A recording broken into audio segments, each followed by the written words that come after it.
Now it's time for Focus for you here on the programme, and it's estimated that since the earthquakes in Nepal, the first of which struck now a month ago, there have been 1 million children unable to go to school in several districts that face the worst effects. More than 90% of the schools are believed to have been destroyed. Well, now UNICEF says immediate action is needed to provide temporary learning spaces. Well, France 24's Constantin Simon and Mandakini Galot have this report for us for Focus. Chautara, a city located 80 kilometers from the capital Kathmandu, was severely destroyed in the recent earthquake. Since then, Biduracharya is a teacher without students. This is the school where he once taught. This school was the oldest in the entire district. It was built 68 years ago. We had 1,400 students here, but the earthquake has destroyed everything. Look at what's left. Surrounded by rubble, the school's old playground has become a temporary shelter for those who lost their homes. Come on, kids, look for whatever can be salvaged. Every day, out of habit, the children still show up at school. These children were my students, and they asked me when the school will start again. And I tell them that it will open very soon, that the school will start again as soon as the tremors stop. The teacher wants to keep hope alive, but it's no easy task. Nearly all the 500 schools in the region are destroyed. The government has already postponed the reopening of schools twice. In all, nearly 1 million children can no longer attend school in Nepal.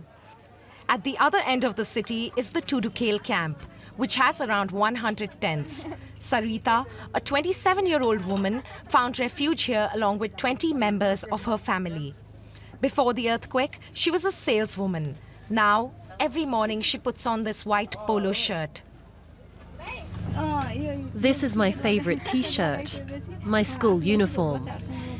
When I wear it, I'm happy. I forget all my troubles. They want to help out, so now they volunteer as school teachers. In their trunk, there are notebooks and pencils, a treasure that they carry every day to this makeshift school. The bell does not ring anymore, but from 10 o'clock, dozens of children line up for class. At first, there were only a few children. Today, there are more than 100. It's getting more and more difficult to manage. They teach reading and writing to the little ones. Meanwhile, the older students are trying to pursue the school curriculum that they had to abandon a few weeks ago. For several hours every day, Sarita brings a semblance of normalcy to these children. Our rule is to not talk about the earthquake. We don't ask them what their parents' situation is. We want them to move forward and get their normal lives back. But for some, it is impossible to forget.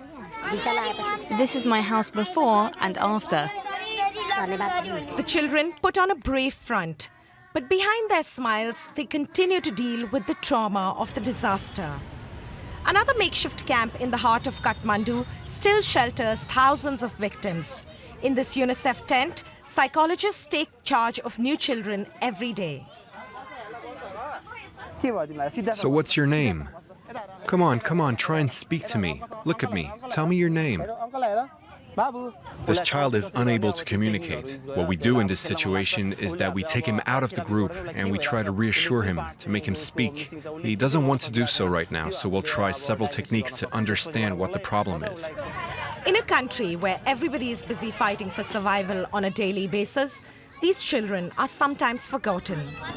If we don't quickly provide care to these children who've been traumatized by the quake, they will carry serious psychological scars, which might affect them for several years to come.